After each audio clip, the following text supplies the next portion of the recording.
My name is Laura, and I'm 43 years old. I've been married to my husband, Jack, for 12 years. He's the same age as me, and we used to work together. Now, we work in different branches, but we were in the same department before. Jack is a responsible person and is admired by his team. He's a bit vain and doesn't like to show his weaknesses.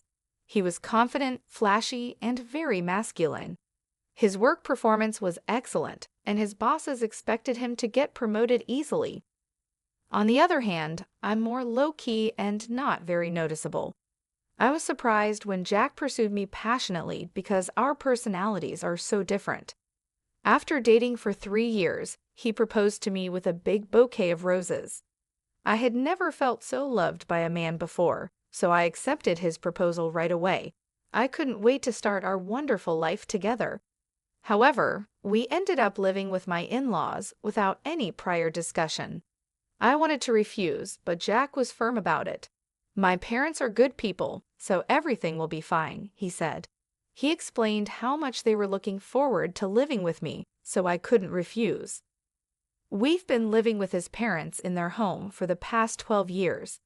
Life was unimaginable when we first got married. "Laura, you've forgotten to clean the entrance again." My mother-in-law would nag as I finished making breakfast for everyone. "This happens every day." "I'm sorry," I would say. I would apologize, but she would reply, "Just saying sorry isn't enough. If you understand, go do it right away." Even though I had to go to work, I was treated like a servant every morning. For the past 12 years, living with my in-laws, I've been forced to wake up at 5:30 a.m. to cook breakfast and clean. My mother-in-law, who is a housewife, should have time to do housework herself, but she doesn't. I rush through the morning chores, go to work, come home, and immediately start cooking dinner. By the time I go to bed, I'm so exhausted that I almost pass out. This has been going on for so long that I've become weak and often feel unwell. The cause is probably stress. Do the cleaning properly. I don't want the neighbors to think we're neglecting it. My mother-in-law would say as she relaxed in the living room, eating the breakfast I made. "If you don't finish quickly, you'll be late for work," she would add. Even with this going on, my husband never once stood up for me. My father-in-law would hide behind his newspaper and pretend not to see. Since moving in with my in-laws, I've been subjected to terrible mistreatment. The stress has caused my weight to drop drastically, and I now look unhealthy. My period stopped due to my sudden weight loss, and I couldn't get pregnant. Despite being the cause of this, my mother-in-law continued to blame me. Before getting married, I cared about how I looked and was healthy. Now, there's no trace of that. The stress from the mistreatment and the shock of seeing my reflection in the mirror make me feel depressed. I had become completely submissive to my mother-in-law. I lost all motivation and couldn't bring myself to leave the house. It was during that time that I received news of my father's death. He had suddenly passed away in an accident. I hadn't been back to my parents' home in a long time because my mother-in-law and husband would criticize me for wanting to go. I deeply regret not visiting more when I heard that my father had passed away. My parents' home is about an hour's drive from my in-laws' house, so it's not too far away. I asked them if they would come to my father's funeral. "My father's funeral is happening," I said. "Well, we won't be going. Just have your family there, okay?" They cut me off before I could finish speaking. I never thought they could be so heartless. I simply replied, "I understand," as I held my trembling shoulders from anger and sadness. Many people attended my father's funeral. He was self-employed and knew a lot of people. Everyone who came to the funeral shed tears, showing how much my father was loved. "Laura, it's been a while. You've lost so much weight. What happened?" My mother, who I hadn't seen in a long time, was surprised at my thin appearance. "Oh, it's nothing." "You're not sick, are you? I can't bear to lose you too." My mother, who had just lost her husband, thought I was ill and started crying. "I'm not sick, Mom. I'm fine. Don't worry." I calmed her down, and we took a break in the waiting room. "Well, if you're not sick, "What is it?" she asked. I thought about my interactions with my mother-in-law and husband. Even when they learned my father had passed away, they didn't say a single thing to comfort me. Anger bubbled up inside me, and I decided to tell my mother about my life with my in-laws. "Actually, I've been experiencing what you might call bride bullying. I'm just so tired," I said, looking down. She looked at me with a worried expression. "I'm glad you're not sick, but I can't relax at all. Is that the reason you haven't been visiting as much?" I nodded, and my mother handed me a piece of paper. "Read it for yourself and think carefully about what to do next." The paper she gave me was my father's will. My meticulous father had left a will in case something happened. It included information about inheritance as well. I found out I would get $950,000. "You could decide how to use it," my mother said. I was shocked by the large amount, but at the same time, I felt hope. I could finally leave my in-laws' home. With this money, I could build a house and start a new life. I went back to my in-laws' house and did the housework as usual. On days when I had plans, the house got messier than usual. It couldn't be helped since there was no one to clean. As I silently did the housework, I thought about the $950,000 I had inherited from my father. I resented my mother-in-law, but I still wanted to be with my husband. I decided to be honest about the large inheritance and suggest we move out of my in-laws' house. "I have something to talk about." I began speaking with my husband after my in-laws had gone to bed and we were alone. "Yeah, so what's up?" he asked. "It's about my dad. It turns out I'm going to inherit his estate." "Oh, really? How much?" "Well, it's $950,000. When I told him the amount, my husband looked shocked, as if he couldn't believe it. "What? Are you serious?" "Yes, $950,000. When he understood, he was delighted. "Wow, he left that much for you? That's so generous." So, about what to do with the money. Since he was in a good mood, I decided to get to the main point. But before I could speak, he said something outrageous. "We need to transfer that money to my mom's bank account right away." I didn't understand what he was saying. "Wait, why? I inherited it." It was so absurd that I thought he was joking. "Wait, why? I inherited it, so that's not right." As I laughed and spoke, he slammed his hand on the table. "What kind of nonsense are you talking about? A wife's money belongs to her mother-in-law." He probably didn't even realize he was saying something ridiculous. Looking into his serious eyes, I felt frightened. "I'm sorry, I don't quite understand what you're saying." All I wanted was to talk about building a house for the two of us, but he wouldn't let me and tried to make my inheritance his mother's property. That night, I was so shocked that I couldn't sleep. The next morning, as I was preparing breakfast, my husband and mother-in-law approached me with angry expressions. "So, Laura, I heard that you inherited $950,000, but said you wouldn't give it to me. What are you thinking?" my mother-in-law demanded. She had already heard about the inheritance from my husband. "But I'm the one who inherited it," I protested. "Stop arguing and transfer it to my mom's account right now. A wife's money is the family's money, right?" my husband insisted. The two of them seemed determined to get their hands on the inheritance by force. No matter how much I resisted, I was only blamed. Thinking that resistance was futile, I fell silent, and my husband showed me a piece of paper. "You're getting carried away just because you got your hands on some money. What's with the attitude? I'm the one supporting you. If you don't change your mind, it's divorce." The paper was a divorce form. "I've already signed it. Take this and go back to your parents' house. If you apologize properly, I might not go through with the divorce." I received the divorce form with my husband's section completely filled out. As I stared at it, memories came flooding back. I had never been supported in this house. I paid the same amount of living expenses as my husband, and all the housework was my responsibility. I had never been taken care of, yet they always looked down on me.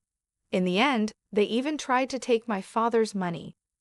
If I stayed here, I might give in to the pressure from them and hand over the inheritance. But this money was what my father had left for me. Being told to go back to my parents' house felt like an opportunity. Holding the filled-out divorce form, I now had the power to make decisions for the future. I swore in my heart that I would never give up my father's inheritance and made a decision. That day, after work, I went back to my parents' house. "I'm home." "Welcome back, sweetie. I had a feeling you'd be coming home soon," my mother said with a gentle smile as she warmly welcomed me. The table was set with her home-cooked dishes.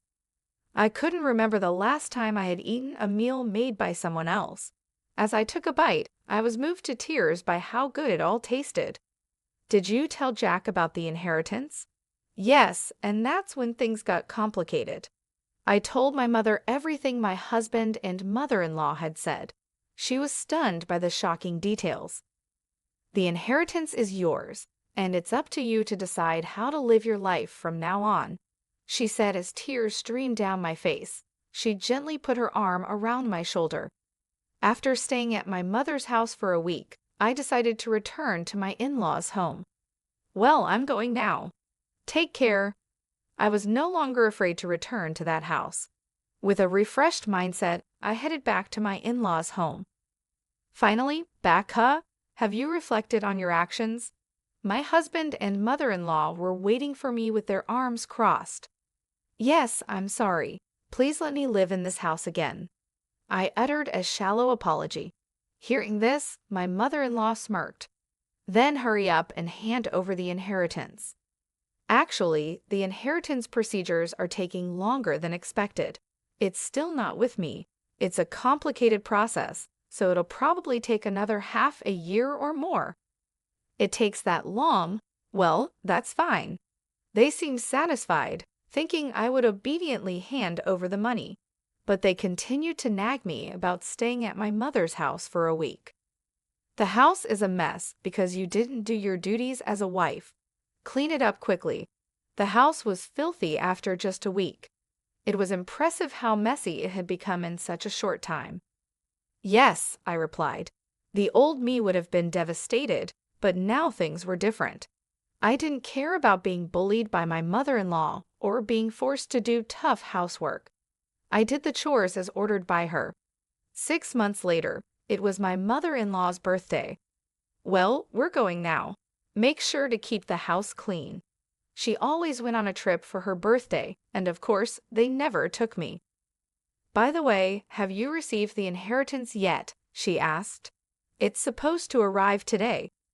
"Well, isn't that perfect? That $950,000 is a present for my mom. Make sure to transfer it to her account before we return." There was no way the inheritance would conveniently arrive on her birthday. My husband saw through my lie, but I didn't respond. I simply saw them off with a smile, saying, "Take care and have a safe trip." Once they were out of sight, I began to put my plan into action. I had been waiting for this day for a long time.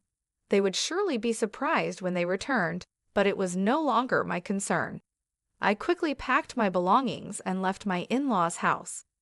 "Wow, this is amazing," I said as I moved my belongings into my new home. I had built a house with my father's inheritance.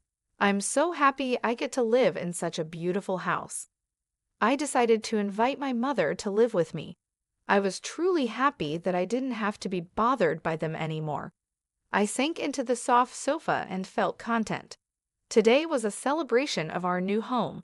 My mother and I invited a chef to our home and spent a luxurious day. The next evening, I received a phone call from my husband. "Hey, what's going on?" my husband asked, confused because all my things were gone when they returned home. "I won't be coming back, so goodbye." I tried to hang up since I didn't want to talk to him anymore, but I could hear my mother-in-law shouting on the other side of the phone. "What the hell do you think you're doing? Where are you now?" "I can't answer that. You told me to clean the house, so I put my things away. That's not funny. Besides, you haven't transferred the inheritance yet. How many times do I have to say that a daughter-in-law's money is mine? I submitted the divorce papers. I'm single now. When I said that, my screaming mother-in-law suddenly fell silent. We're strangers now. Goodbye. Imagining my dumbfounded mother-in-law, I hung up the phone and couldn't stop laughing. My heart felt so light now that I had nothing to do with that family. After that, my ex-husband called me many times. When I had time, I would answer the phone and let the abusive words from my ex-husband and ex-mother-in-law flow. I recorded those calls from beginning to end and decided to consult the police with those recordings. It's not uncommon for cases of harassment from an ex-husband. We'll issue a warning before it becomes dangerous. Fortunately, the police responded quickly and went to my former in-laws' house to issue a warning. For my image-conscious former in-laws, having the police come was damaging enough. Plus, the subordinate of my ex-husband, who lived nearby, saw the police coming. Since my ex was a prominent figure in the company, the rumor spread quickly. His subordinates and colleagues who didn't like him started to exaggerate the story and spread bad rumors about him. Eventually, the rumor reached the department I belonged to. I heard the police came. I'm divorced now, so I don't know much about it. What? You're divorced? Yeah, the bullying from my mother-in-law and my husband's abusive words were too much. I spoke in a slightly louder voice so that those around me could hear. The gossip-loving employees heard this and spread the rumor even further. It didn't take long for my ex-husband's boss to hear about it. You've got quite a lot of bad rumors going around. What are you talking about? I hate men who can't cherish their wives. With such bad rumors going around, our reputation suffers too, so I decided to have you transferred. The transfer order given to my ex-husband was harsh. This place is... It was the branch office in the region with the worst performance. The area was called a landlocked island because there was no entertainment or anything of that sort around. You understand what being sent here means, right? His boss asked. Everything he had built up until now crumbled, and there would be no chance of promotion in the future. He accepted the transfer order and moved to the countryside without being able to refuse. As for my ex-mother-in-law, she must have been shocked by her son's lowered reputation and the fact that they could no longer live together. She became a complete shut-in and eventually developed depression. She also seemed to have dementia, as she frequently caused disturbances at home. My ex-father-in-law desperately took care of his deteriorating wife. Even if not related by blood, she was still an important family member.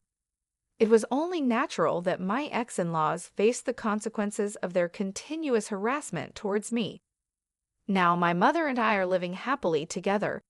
We even started gardening in our spacious yard. If I were still in that house, I would never have found such a wonderful hobby. Having a hobby has invigorated me. My body, which was once worn out due to stress, is now healthy. I remember the day I moved into my new home. It was a bright and sunny day.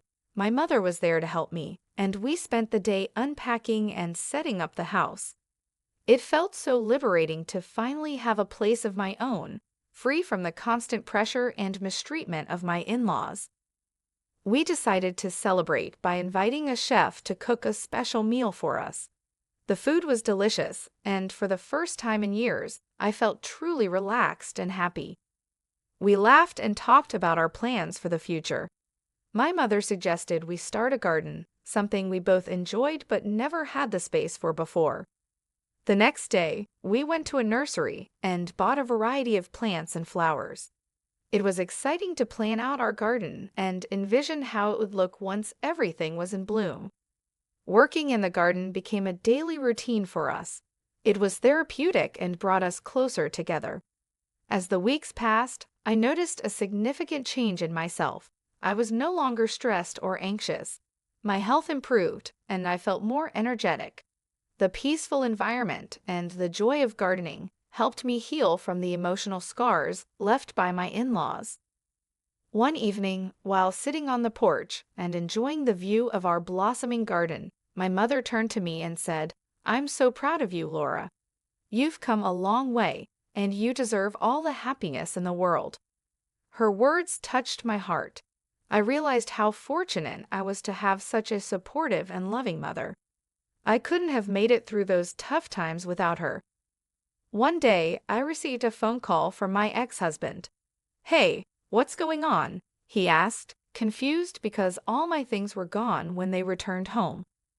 "I won't be coming back, so goodbye," I said, trying to hang up since I didn't want to talk to him anymore. But I could hear my mother-in-law shouting on the other side of the phone. "What the hell do you think you're doing? Where are you now?" "I can't answer that. You told me to clean the house, so I put my things away. That's not funny. Besides, you haven't transferred the inheritance yet. How many times do I have to say that a daughter-in-law's money is mine?" I submitted the divorce papers. I'm single now. When I said that, my screaming mother-in-law suddenly fell silent. "We're strangers now. Goodbye?" Imagining my dumbfounded mother-in-law, I hung up the phone and couldn't stop laughing. My heart felt so light now that I had nothing to do with that family. After that, my ex-husband called me many times. When I had time, I would answer the phone and let the abusive words from my ex-husband and ex-mother-in-law flow. I recorded those calls from beginning to end and decided to consult the police with those recordings. It's not uncommon for cases of harassment from an ex-husband. We'll issue a warning before it becomes dangerous. Fortunately, the police responded quickly and went to my former in-laws' house to issue a warning. For my image-conscious former in-laws, having the police come was damaging enough. Plus, the subordinate of my ex-husband, who lived nearby, saw the police coming.